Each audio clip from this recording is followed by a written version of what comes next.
Check it out, Chuck.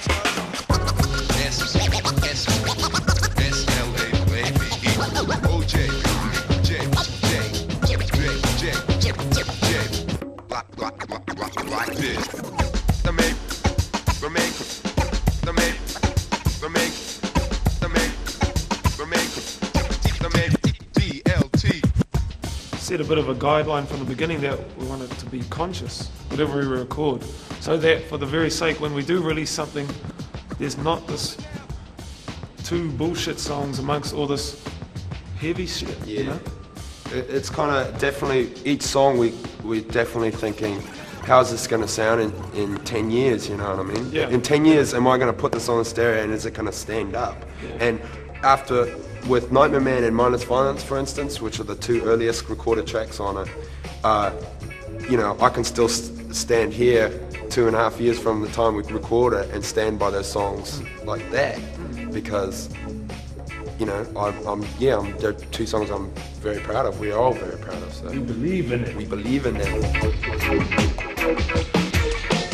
Allow me, if you will now, to introduce myself. I can be seen as nicotine because I may reduce your health. My breath is always clean, I'm smelling like a fresh mint. I'm the one you've never seen in the limo with a tint.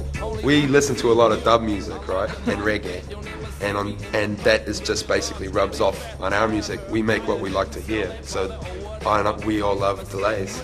Thus our engineer's name is Mo Delay, because all we do is sit at the back of the studio and go, Mo Delay, Mo Delay. Yeah, we can't really speak for Angus, even though his name was Mo Delay, but I know that his reasons for loving Delay is probably the same as ours. I guess the best way I can describe it is it's a biblical sound or something, you know? It's a spiritual thing. You use Delay at the right time in a song, not all the time. Pay the bill. And it won't stop.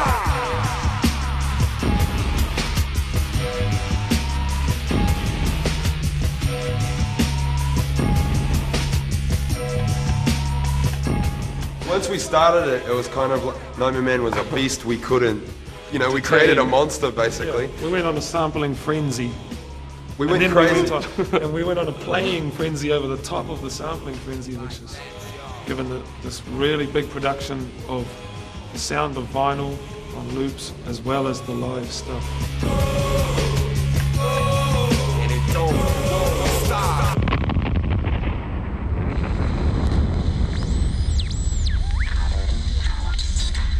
Aesthetics about reading your media, reading the media and looking between the lines and accepting the good and throwing out the bad, basically. Sharing and daring, still despairing. That one of them staring with force bearing to upturn the system that the oldies once knew. Shake up the shop and give a different point of view. Opinion or vision or state of mind. Yo, I know I got mine because I. And it's a spiritual thing as well. I always go back to this, but music is very spiritual. You know? And it's the subs, they rock the heart, you know? They move the heart.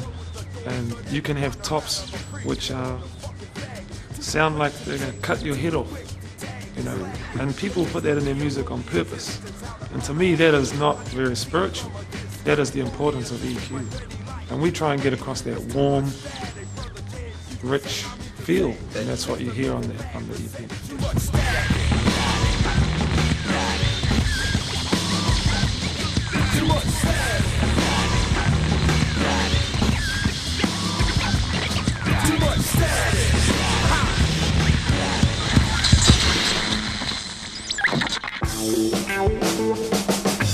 If and when I die and I'm laying there dead, it will be R.I.P. I hope that you The sounds of that song it's all, everything on it except for the cuts, of course, which I played live, but from a record, been played in, but big jam sessions with the bass player and the drummer would just jam for a long time, and then we'd be alone with the music and we'd take it out and we'd cut it up and find our own loops and reconstruct the song just out of our friends and what we've played.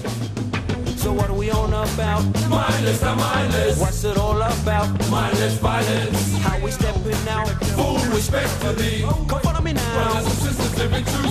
What are we on about? Mindless, I'm mindless. What's it all about? about? How we stepping out? Full respect for me. Come follow me now. You know, the sound system thing is kind of something that's kind of special. You know, it's pretty close to us, and we've come out.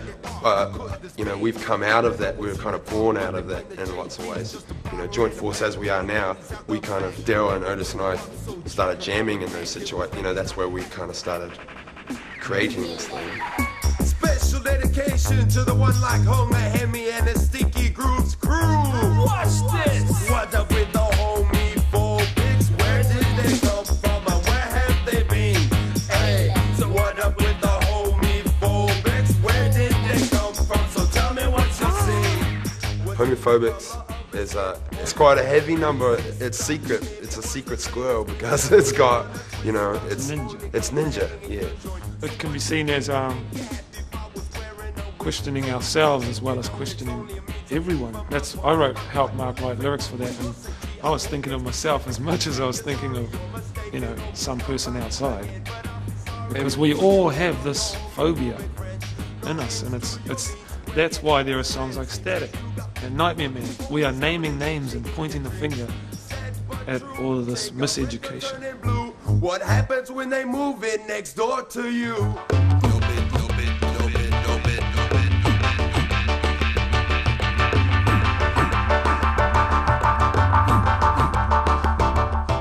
The EP is made in the event that it goes overseas to the foreign market, that they, instead of us getting constantly barraged by what they're up to, we can sling a bit back. Yeah. And So, look, check out what we're up to. yeah. And that's not a diss or we want to be like them or nothing like that, because the EP is totally, like we said before, is from our minds. And we live here, you know, so they'll get to hear what it's like down here. Yeah. After the break, Static and Gimme Gimme.